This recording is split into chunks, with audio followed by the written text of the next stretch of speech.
So this is going to be another movie review. This one's called Heaven's Gate, 1980. Giving this out of 5 stars. The infamous Heaven's Gate had a lot of legitimate criticism when it first came out. The director had done Deer Hunter 2 years earlier, so nobody really fell as fast as he did. His career was pretty much ruined after this movie, as well as Kristofferson, who got a Razzie. It's not historically accurate.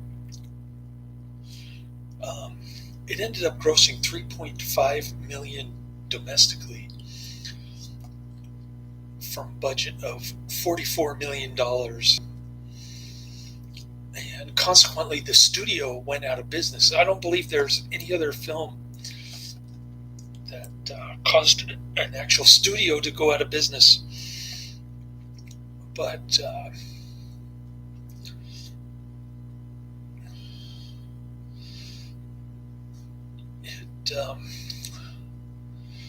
I watched the Criterion Collection digitally restored director's cut, and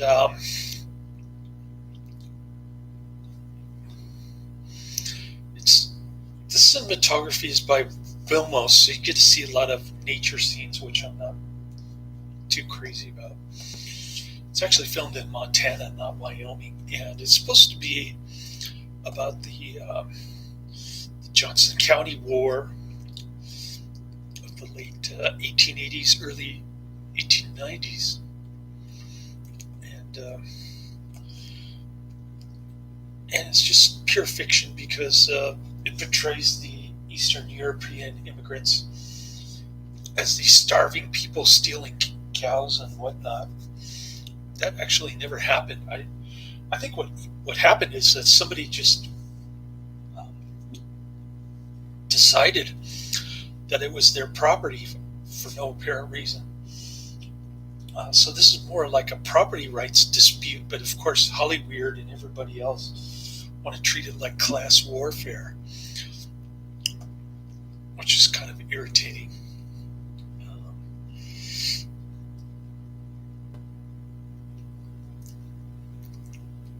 They weren't killing rich men's cattle to feed their families. They weren't starving immigrants as portrayed in the movie. All of it is fiction. And the only truth to this movie really are the names.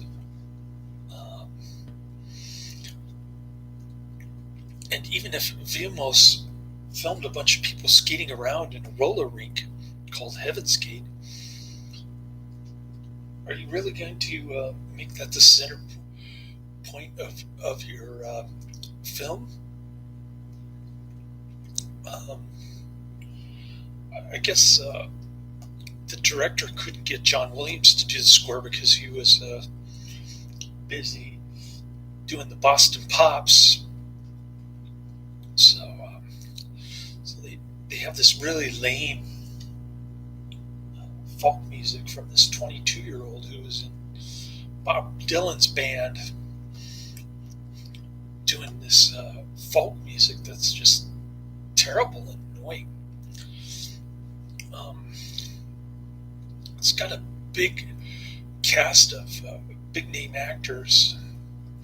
An ensemble cast is called Kristofferson, who got the Razzie.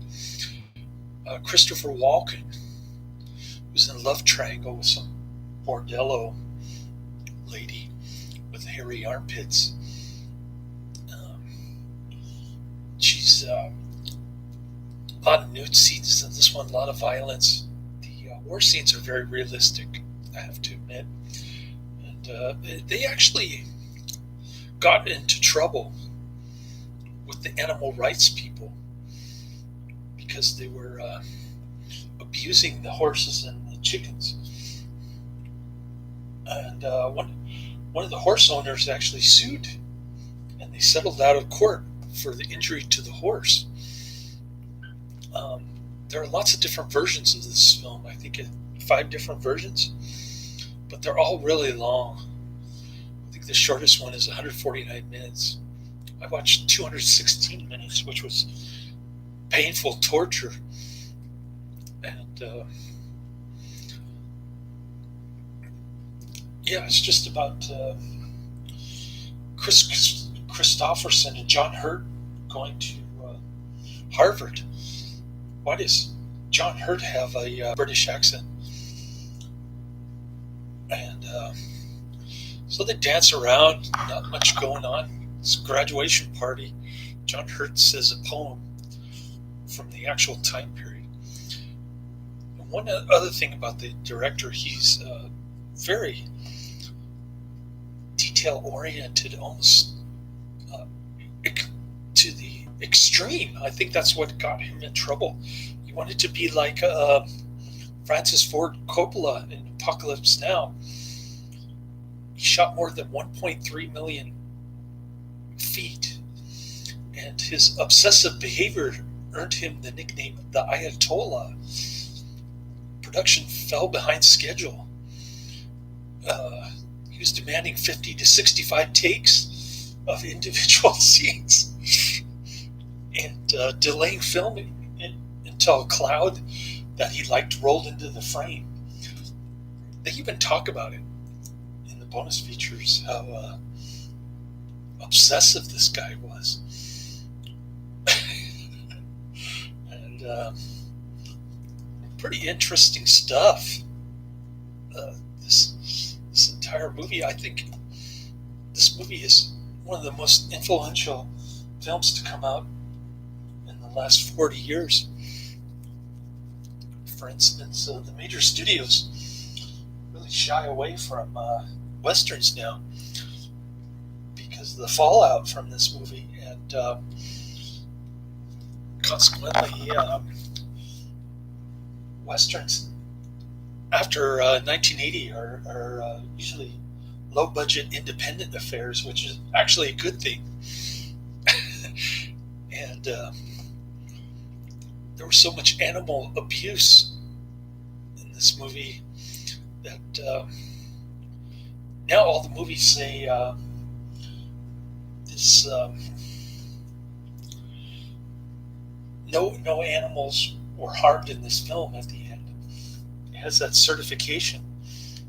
They got this animal rights watchdog group looking at all the movies now. Because of this movie, Heaven's Gate had such a bad reputation for animal abuse. And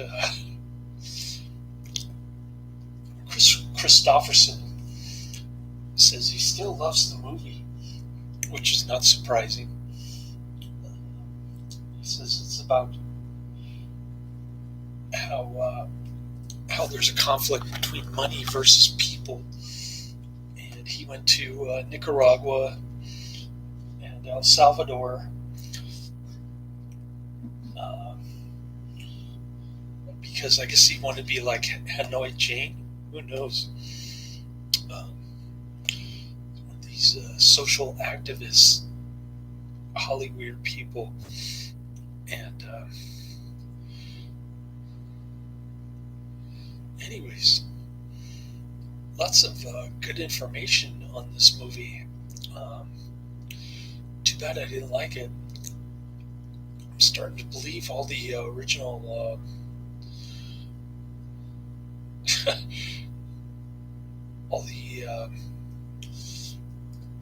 the original criticisms of this movie. I don't care too much about the animal abuse, but it did have a lasting impact on westerns after 1980, and I guess the producers chopped it up similar to Caligula. And so the digitally restored Criterion Collection discs, there are 2 discs because the movie's so dang long, and I guess that's the one that the director and Kristofferson really likes. I don't know, but I guess the director teamed up with Criterion Collection to come out with this cut, and I wasn't too impressed by it. It's probably the same, if not marginally better than the original movie. And there's supposed to be a lot of rethinking of the criticisms when this first movie came out. Maybe people were a little bit too harsh. I don't think they were really. I think the criticisms are legitimate and not a good film. Anyways, that's the end of my review. I have nothing further to say about this movie. What do I got coming up? A lot of AIP stuff. We've got The Brain Eaters from 1958, and then Earth vs. Spider, also from 1958. So those are coming up next. The third job that I was thinking about doing, it ended up being a fishing expedition, asking me for who do I bank with, and send your ID before they even give me an offer letter. So I kind of put two to two together, and I figured the guy was not legitimate. He's trying to steal my personal information, and yeah, I looked him up on LinkedIn, and he seemed legitimate, but just the way he went about the whole interview, kind of, it was like one of those too good to be true kind of deals. And so today I just gave up. I didn't want to sacrifice my privacy to somebody that would want to talk to me on the phone or bother to show his face on the Telegram app. Just seemed kind of shady to me. And I went back and reviewed the original job description. It's signed by the CEO in some kind of automatic cursive. It looked really poor English grammar, and the way the letter was worded, it sounded like they wanted me to handle accounts payable from my own bank account or some kind of crazy stuff. So I just too many red flags right there. I shouldn't have even entertained the guy for as long as I did, but nonetheless, I guess I'm still in the same situation as before. I've got a bill that's coming up about a week or so, less than a week, and I think I'll just hold off on paying it until my next payday a week from now. And I have zero money to invest in stocks. The cryptocurrency isn't backed by gold on Robinhood, so I held off on that, even though my dream girl told me to buy some. I don't know what to buy other than Bitcoin. That's the most popular crypto. And Bitcoin 5-year return doesn't look too promising to me. Looking at the chart, past performance is no indicator of future performance, of course, and might be a good hedge against hyperinflation at some point. But I think I'll stick with buying the Twilio stock, because it's been popping like 10% in 1 month, which is pretty good year over year. If it doubles in price, I'll be in good shape. I think I'll stick with that stock for now. It's definitely give me some decent returns. And that's about it.